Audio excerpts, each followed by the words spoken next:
des stations balnéaires les plus chics de la Méditerranée. Dans les années 1950-60, les stars comme Elizabeth Taylor et Richard Burton, Raquel Welch ou Brigitte Bardot fréquentaient ces hôtels et ces plages. Mais aujourd'hui, Varosha, sur la côte est de Chypre, est devenue une ville fantôme. Ces hôtels et ces boutiques de luxe tombent en ruine. Chypre est pourtant l'une des plus belles îles de la Méditerranée, baignée d'histoire. Les Assyriens, les Hellènes, les Perses, les Romains y ont laissé leurs traces. Mais après son indépendance, au lendemain de la Seconde Guerre mondiale, l'île est devenue un enjeu dans la rivalité entre Turquie et Grèce, avec des affrontements communautaires sanglants. En 1974, éclate un coup d'État militaire soutenu par les colonels grecs. En riposte, l'armée turque envahit le nord de l'île, y compris Varosha. Depuis près d'un demi-siècle, Chypre est donc coupée en deux, le nord, dirigé par un gouvernement chypriote turc, et au sud, la République de Chypre, le seul État reconnu par la communauté internationale et membre de l'Union européenne. Quant à Varosha, l'accès à la ville est ouvert quelques heures par jour. Quelques touristes, quelques anciens habitants viennent découvrir la cité abandonnée, qui est un peu un symbole de tous les problèmes de l'île. Près de 40 000 chypriotes grecs affirment détenir des propriétés dans la ville. Les autorités chypriotes turques ont mis en place un tribunal pour trancher les litiges. Mais pour simplifier le tout, il y a aussi une fondation islamique, l'Evkaf, qui revendique la propriété de l'ensemble de la ville, remontant à l'occupation ottomane de Chypre en 1571. Billet retour à Varosha, c'est un reportage de Shona Bhattacharya et Ludovic de Foucault.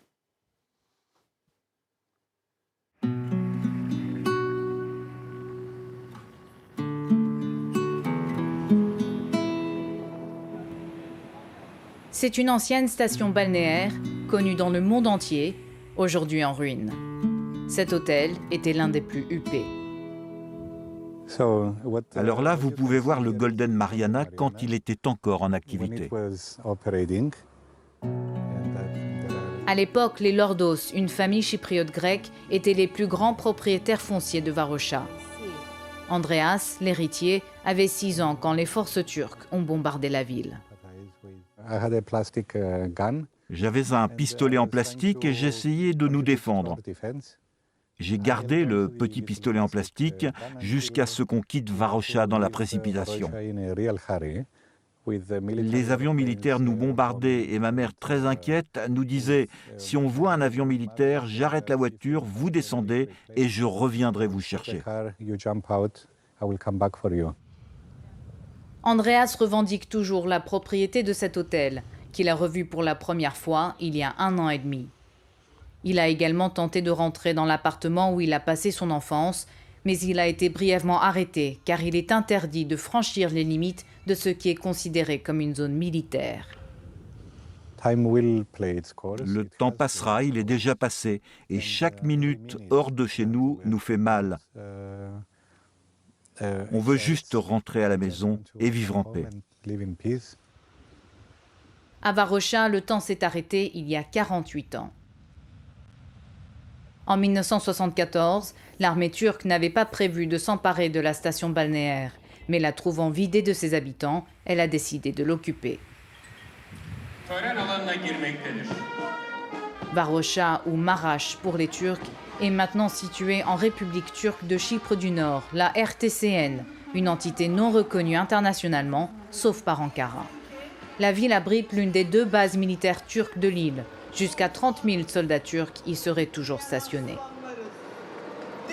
En octobre 2020, 2 rues sont ouvertes au public. Et moins d'1 an plus tard, le président turc annonce qu'une partie de la ville serait désormais aux mains des autorités civiles chypriotes turques. Le Conseil de sécurité de l'ONU y voit une provocation. Les anciens résidents craignent qu'avec ce changement d'administration, Varosha ne serait plus transférée aux mains des autorités chypriotes grecques en cas d'accord, comme c'était toujours prévu, mais qu'elle serait intégrée dans la RTCN. Recep Tayyip Erdoğan promet alors un règlement de la question des expropriations. La vie reprendra à Maraş. Les portes d'une nouvelle ère s'ouvriront à Maraş. Une ère qui profitera à tous à la lumière d'études conformes aux droits de propriété. Une sorte de tourisme de catastrophe se développe alors, avec location de vélos, cafés, aires de jeu et terrains de beach-volley au pied d'immeubles vides qui menacent de s'écrouler. Selon Ankara, depuis la réouverture partielle de Varosha il y a 1 an et demi, plus de 400 000 visiteurs ont arpenté ces rues. Des rues qui appartiendraient toutes à une organisation religieuse qui date de l'ère ottomane, Efkaf. Elle regroupe plus de 2000 fondations sur l'île. Le professeur Ibrahim Benter en est le président. Alors, ce que vous pouvez voir, c'est que toutes ces terres appartiennent à Efkaf. Selon le professeur, Efkaf détient Varosha depuis 1571, quand les Ottomans prirent le contrôle de l'île. Il maintient que le droit de propriété des fondations, ou Vakuf, a été délibérément effacé pendant l'ère coloniale britannique de la fin du 19e jusqu'en 1960. Là, on voit l'immeuble Toyota. Et il est marqué qu'en 1913, ce terrain appartenait au Vakif d'Abdullah Pacha. Et quand on arrive à 1936, tout d'un coup, dans les titres de propriété, le nom du Vakif n'est plus mentionné. Quelques terrains, comme cette mosquée qu'il a fait rénover, ne sont pas disputés par la partie grecque. Son appartenance à la fondation est clairement établie. Pour faire reconnaître ses droits sur tout Varosha, Efkaf a fait appel à la Cour européenne des droits de l'homme, sans succès. La fondation s'est donc tournée vers une cour de justice dans la partie chypriote turque de Nicosie, l'IPC.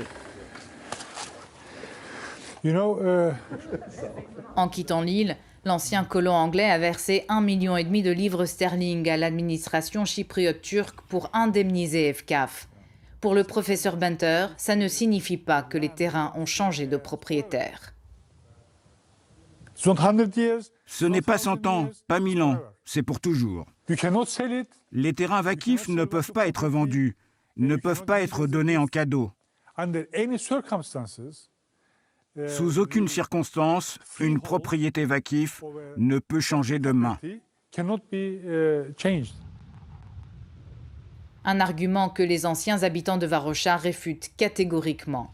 En particulier la municipalité en exil de Famagoust, dont Varosha est la banlieue.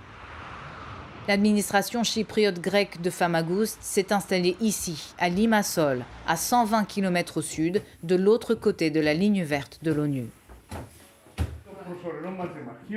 Le maire en exil, Simos Ioannou, soupçonne Efkaf de servir de façade aux revendications territoriales de la partie turque de l'île.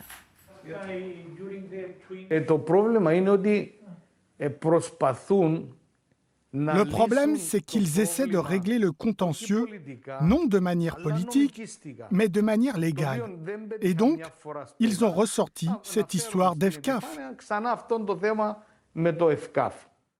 Selon une résolution de l'ONU de 1984, Varosha doit être rendu à ses habitants d'origine. Une décision qui a été ignorée jusqu'à présent par les politiques des deux côtés de la ligne verte et qui n'a pas non plus été appliquée par l'ONU. Mertkan Hamit, un analyste politique chypriote turc, nous a donné rendez-vous dans le vieux port de Famagoust. Selon lui, le célèbre quartier de Varosha a toujours été utilisé comme un levier de négociation. La position chypriote turque était « quand vous voudrez arriver à un accord global, on vous le donnera ». Mais avec Ersin Tatar, tout a basculé. Et le plus gros problème ici, c'est que nous affirmons que cette terre nous appartient. Le côté chypriote turc dit qu'elle est sous sa souveraineté, mais c'est faux. C'est sous la souveraineté des forces militaires turques. Les anciens gouvernements de la partie turque avaient proposé de rendre Varosha à ses habitants à plusieurs reprises. Mais en octobre 2020, le nationaliste Ersin Tatar est élu président et de tous les dirigeants du nord de l'île, il est le plus proche d'Ankara. Son objectif est que la RTCN soit considérée comme un État indépendant, irréalisable, selon Mertkan Hamit. La façon dont la RTCN a été établie a été contraire à la loi internationale à toutes les étapes. Donc la reconnaissance serait difficilement justifiable d'un point de vue légal, mais aussi politique. Le principe fondamental en ce moment, c'est rien n'est décidé tant que tout n'est pas décidé. Et nous prenons du retard, car certaines des élites politiques ne doivent leur existence qu'à leur discours sur la division du pays et non sa réunification. Quand les Ottomans débarquent dans le port de Famaguste au XVIe siècle, la plupart des habitants, chrétiens de langue grecque, doivent quitter la ville. Ils se réfugient alors dans un nouveau quartier, Varosha, ou banlieue en turc. Pour les déplacés de 1974, l'histoire se répète.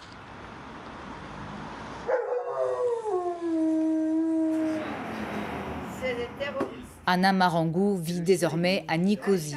Elle renvoie dos à dos les politiques des partis nord et sud. Nous, les Famagoustiens, on meurt de plus en plus. C'est peut-être ça que le gouvernement entend pour qu'il n'y ait plus des attaches à cette ville. Bon, mes gosses et mes petits-enfants n'ont certainement pas le même lien avec la ville que moi j'ai. C'est moi qui me bats pour l'instant, mais je ne sais pas combien d'années je peux encore me battre. Dans sa bibliothèque, cette historienne conserve avec soin les documents de sa maison à Varosha. Ma maison, c'est là. Là. Nous, en tant que Famagoustiens, on a fait beaucoup de choses. Ça se dit que depuis 1974, on voit Famaguste que de loin. Vous voyez, moi, je n'appelle pas Varosha. Je n'aime pas utiliser le mot turc. Elle a monté un dossier auprès de la commission des propriétés, l'IPC, il y a plus de 10 ans. Là, voilà. 2011, là, mon dossier. Voilà. Et j'ai reçu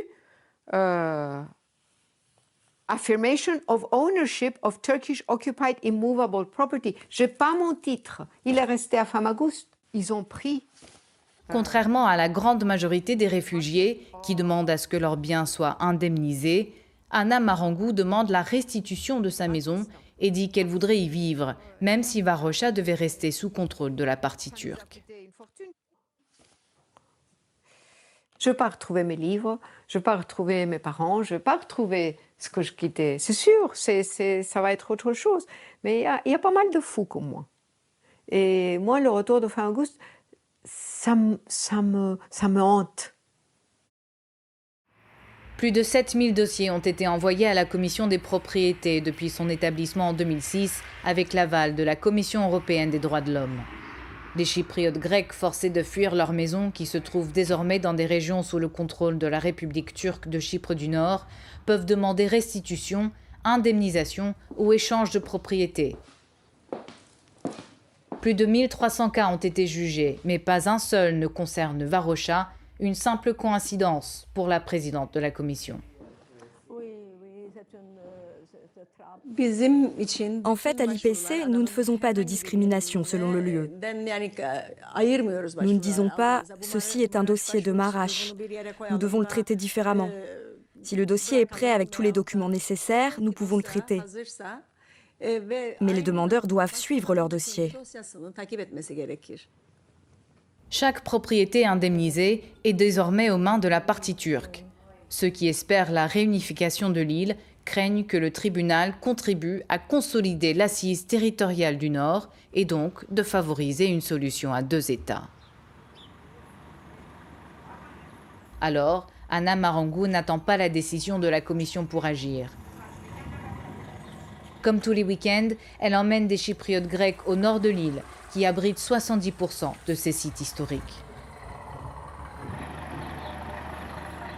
Aujourd'hui, plusieurs dizaines de personnes visitent une église devenue musée, Saint-Barnabé, du nom de celui qui a évangélisé l'île au 1er siècle.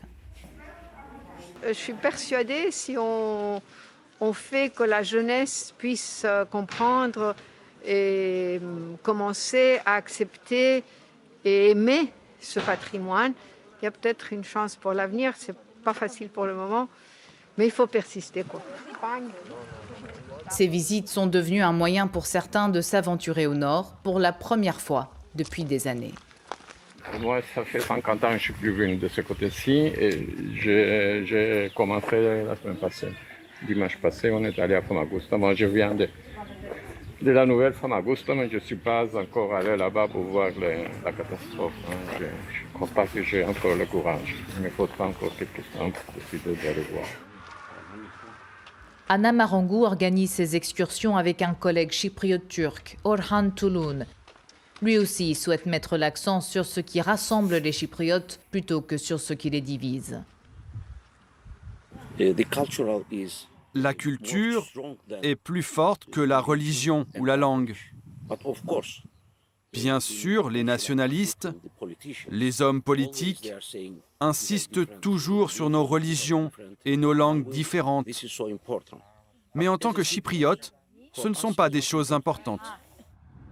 C'est en encourageant le dialogue autour de la découverte ou la redécouverte d'un patrimoine commun qu'Anna, la chypriote grecque, et Orhan, le chypriote turc, espèrent attirer leurs compatriotes sur le chemin de la réconciliation. À travers les siècles, cette île stratégique n'a cessé d'être envahie, occupée, colonisée, revendiquée par telle ou telle puissance de Méditerranée ou d'au-delà. Aujourd'hui comme hier, Chypre, enclave européenne aux portes des côtes moyen-orientales, est l'objet de nombreuses convoitises. Et voilà donc pour ce reportage à Varosha sur l'île de Chypre, un reportage que vous pourrez retrouver bien sûr sur France24.com. Je vous dis à très vite pour un nouveau numéro de Billets Retour.